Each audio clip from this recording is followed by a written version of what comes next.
Dios le bendiga, mis amados. En este momento queremos compartir con todos ustedes un tema que resulta muy interesante y es con respecto a los ornamentos religiosos o accesorios religiosos que estamos usando los creyentes en relación con el judaísmo. Surge una pregunta y esta pregunta, por supuesto, tiene muchas raíces en el Nuevo Testamento y también tiene mucha importancia porque se han popularizado algunas costumbres dentro de la iglesia cristiana. La pregunta en cuestión es, ¿deben los cristianos usar, por ejemplo, el talit en las oraciones? ¿O también podemos usar otros tipos de ornamentos religiosos, tanto judíos o de otra denominación que no sean cristianas? En primer lugar, debemos recordar que el uso del talí en las iglesias cristianas anteriormente, en el siglo anterior, rara vez podíamos verlo o podíamos pensarlo.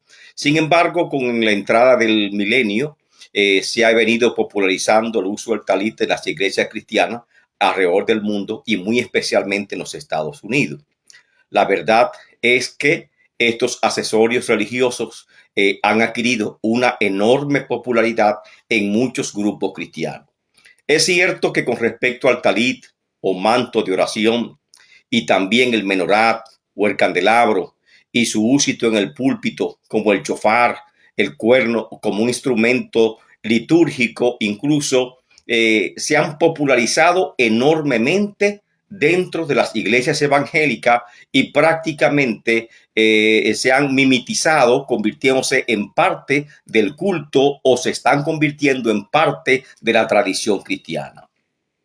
El hecho no es que esté de moda o que sean excelentes como adornos religiosos en nuestros púlpitos para decorarlos, sino o que nosotros queramos evocar un ambiente espiritual ideal, sino más bien contemplar el uso de estas ornamentas, el uso de estos utensilios, si es apropiado o no desde el punto de vista de la teología del Nuevo Testamento, desde el punto de vista de la teología cristiana en general. Primero, veamos la descripción de estos accesorios conforme al Antiguo Testamento. El talit o manto judío para la oración, tal vez su única referencia con respecto al Antiguo Testamento lo encontramos en el libro de Números, capítulo 15, verso 37 en adelante, que dice: Jehová habló a Moisés diciendo: habla a los hijos de Israel y diles que se hagan franjas en los bordes de sus vestidos por sus generaciones y pongan en cada franja de los bordes un cordón de azul y os servirá de franja para que cuando lo veáis os acordéis de todos los mandamientos de Jehová para ponerlo por obra. De este principio, el judaísmo ortodoxo desarrolla el concepto de talí o manto de oración, que es una pieza de tela generalmente hecha de lana o algodón, con prendas, como una prenda exclusiva masculina y con un carácter eminentemente religioso. En otras palabras, el uso del talí no se considera como un mandato directamente de la Torá, sino más bien está entre las costumbres del judaísmo antiguo. El talí, en sus bordes inferiores sobresalen hilos, los cuales se hacen nudo, y en sus cuatro extremos sobresalen cuatro trenzas o cuerdas más largas que se llaman zigzag. Los nudos, las cuerdas, las trenzas, todas suman en total 613, que es el total de los mandamientos que encontramos en la Torá. Y así cumple su propósito de que el talí de oración es para recordar los mandamientos de la ley y ponerlos por obra, como nos dice en el libro de Números 37 al 39. En el judaísmo, sin embargo, hay dos tipos de talí. El talí gadol o gran talí, el cual está reservado únicamente para los varones casados, es decir, los solteros están excluidos, y por supuesto las mujeres no usan el talí. Se colocan sobre la cabeza y los hombros en oración en la sinagoga y también en la oración de la mañana llamada Sayarit. El segundo es el más pequeño o el talí pequeño llamado talí katán, el cual se usa por debajo de la chaqueta de los hombres y sobresalen por abajo los bordes de hilos y también el zigzag y el zigzag. Tanto el talí, como ya hemos visto esta descripción, el kippah o gorro de oración, el telefín, que es la cajita de cuero que se ponen los judíos ortodoxos para orar en la frente, amarrado hacia atrás o en el brazo, enrollado sobre todo el brazo. Todos estos tienen un mismo propósito y se usan conjuntamente como accesorios religiosos exclusivamente para los varones. Tienen las siguientes tres características todos estos accesorios. En primer lugar, son prendas exclusivas para el varón en el judaísmo, lo que significa que no es propio que las mujeres lo usen, no importa que sean pastoras, no importa que sean obispas, no importa el grado que ostenten, estos accesorios son exclusivos para los hombres en el judaísmo. Segundo, simbolizan la sumisión bajo la ley. Si nosotros creyentes no estamos sumisos bajo la ley o bajo los mandamientos de Moisés, no tiene sentido que nosotros utilicemos estas prendas. Y tercero, en la actualidad, como cristianos que somos, estos elementos son judaizantes, los cuales se opone todo el Nuevo Testamento. Por lo cual es claro que el uso de estos accesorios en la iglesia cristiana son elementos intrusivos, es decir, vienen como intrusos. Son igualmente intrusivos elementos que molestan, que alteran, que corrompen lo que es el cristianismo original, como el uso de la menorá o candelabro de 7 brazos, figuras como de tabernáculo que colocamos en nuestros púlpitos para adornarlo, y también son intrusivos porque no son propios nosotros, de nuestra historia, de nuestra costumbre. Cualquier tipo de reliquia que nosotros vayamos a venerar en nuestros altares, ya sean del catolicismo o ya sean del judaísmo. Botellitas de agua con agua del río Jordán, frasco con tierra de Israel o pedacito de madera de Israel o de roca, etcétera.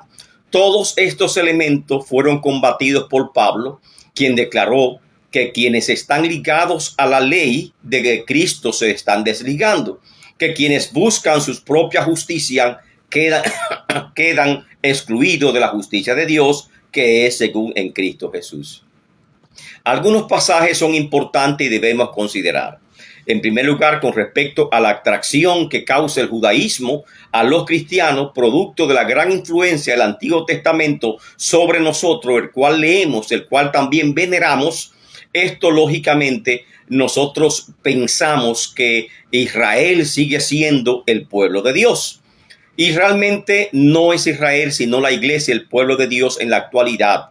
Y por cual en Romanos capítulo 10, verso 1 al 4, el apóstol Pablo así lo expresa. Hermanos, ciertamente el anhelo de mi corazón y mi oración a Dios es por Israel, igual que todos los creyentes que oramos para Israel, por la salvación de Israel. Porque yo le doy testimonio, dice Pablo, de que tienen celo de Dios, pero no conforme a la ciencia, o sea, se han apartado. Porque ignorando la justicia de Dios, la cual es en Cristo Jesús, procuran establecer la suya propia y por lo tanto no se sujetan a la justicia de Dios, porque el fin de la ley es Cristo para justicia de todo aquel que creen. Y exactamente es la iglesia, el pueblo de Cristo, la comunidad de todos los creyentes, sean judíos o sean gentiles. Romanos capítulo 10, versículos 22 y 23, dice Pablo: mirad pues la bondad y la severidad de Dios. La severidad ciertamente para con los que cayeron, hablando de Israel, pero la bondad para contigo, los gentiles, si permanecéis en la bondad, pues de otra manera tú también serías cortado, al igual que fue cortado Israel. Y aunque ellos no permanecieron, si no permanecieren en incredulidad, dice Pablo, serán otra vez injertados, pues poderoso es Dios para volverlo a injertar. Lo que nos indica que el pueblo de Dios, no te sientas atraído por Israel para sentirte identificado con el pueblo de Dios, porque el pueblo de Dios en la actualidad es la iglesia.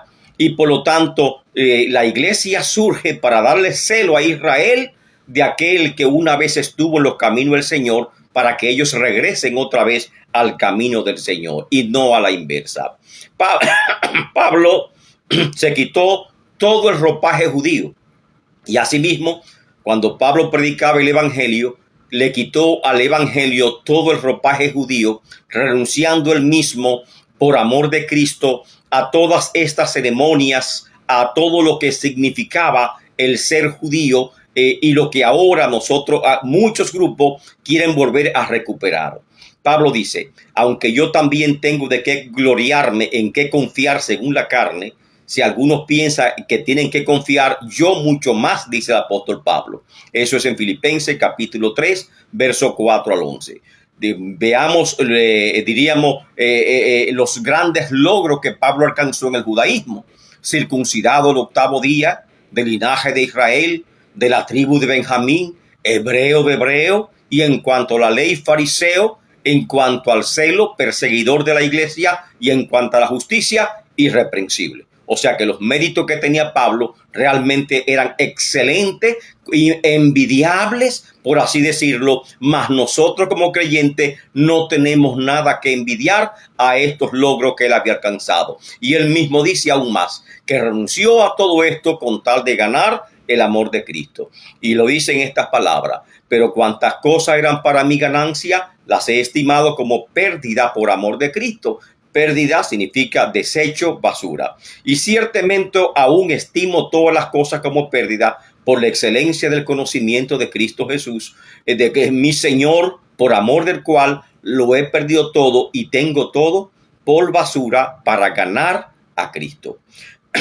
¿Por qué entonces nosotros queremos otra vez volver a estos viejos rudimentos? Tal vez tenían algún significado religioso en la antigüedad, o tal vez tienen un significado religioso dentro del judaísmo, pero nosotros no somos parte del judaísmo, tenemos una tradición completamente distinta, somos cristianos, y estos elementos por primera vez están entrando, se están introduciendo en las iglesias cristianas, y esto hay que observarlo. En tercer lugar, Pablo confrontó precisamente bajo este mismo tema algunos hechos del apóstol Pedro, y eso lo encontramos en Gálatas capítulo 2, versos 11 al 17. Y le dijo: pero cuando Pedro vino a Antioquía, le resistí cara a cara, porque era de condenarse. Pues antes que viniesen algunos de parte de Jacobo, que lógicamente estaba en Jerusalén en un ambiente muy judaizante, porque si el cristianismo se hubiese mantenido tan judaizante, no se hubiese universalizado. Se extendió por toda Roma gracias a que se quitó el ropaje judío y se quitó estos mandamientos que tenían sobre la ley. Y dice, y en su simulación participó también algunos otros judíos, incluso hasta Bernabé llegó a ser arrastrado por la hipocresía de ellos. Y nosotros no queremos ser arrastrados otra vez por la hipocresía o por la ignorancia o el desconocimiento de algunos hermanos e incluso pastores que nos están pintando como venerable estas figuras y que adornan los púlpitos y las congregaciones con esta figura. Nosotros creemos que no debe ser así. El apóstol Pablo también confrontó a la iglesia de Galacia en Asia Menor. Eran 4 iglesias, y estas 4 iglesias fueron confrontadas en Gálatas capítulo 3, verso 1 al 3. Y le dijo: oh Gálatas insensatos, ¿quién os fascinó para no obedecer a la verdad? A vosotros, ante cuyos ojos Jesucristo fue ya presentado claramente entre vosotros como crucificado. Esto quiero saber de vosotros: ¿recibisteis el Espíritu por las obras de la ley o por el oír con fe? Tan necios sois, habiendo comenzado en el Espíritu, ahora vais a acabar en la carne. Y esta misma observación está para nosotros. Nosotros tenemos los dones del Espíritu Santo. Nosotros tenemos la unción del Espíritu Santo. Y no es por guardar precepto de la ley, ni no es por usar tal vez, diríamos, accesorios religiosos judíos, sino más bien porque Cristo así le ha placido y porque hemos sido justificados a través de la sangre preciosa de Cristo Jesús.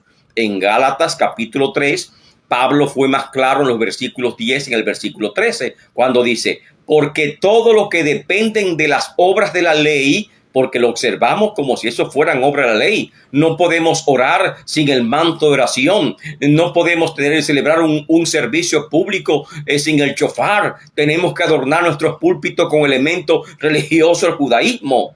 Dice el apóstol Pablo, porque todo lo que dependen de las obras de la ley están bajo maldición, pues escrito está, maldito todo aquel que no permaneciere en todas las cosas escritas en la ley de Moisés para observarla. Verso 13 repite, Cristo nos redimió de la maldición de la ley. De ahí nos sacó Cristo. Ya no hay relación entre los creyentes y el judaísmo. Son cosas completamente diferentes. Ya somos el pueblo de Dios, el pueblo exclusivo de Dios, como dijo el apóstol Pedro. Pueblo santo, nación santa. Y ese pueblo santo, nación santo, no es el Israel del Antiguo Testamento. Es la iglesia actual, ya sean judíos o ya sean gentiles, lavados con la sangre de Cristo Jesús. Y esto lo tenemos que tener bien presente para no usar esto como un instrumento religioso, tal vez para proyectar más espiritualidad, más santidad, más unción. Porque si fuese unción, los judíos tuviesen más unción que nosotros. Correcto, pero no se trata. Esa unción que tenemos nosotros no viene por el talí. El talí son instrumentos de sumisión. Son instrumentos que indican que estamos sujetos a la ley de Moisés. Y ya Cristo nos ha librado de esa ley de Moisés. No usamos el talí, no usamos tampoco, diríamos, ningún instrumento religioso, ningún accesorio religioso del judaísmo. Tenemos que usarlo, y si lo usamos, no estamos haciéndolo legítimamente.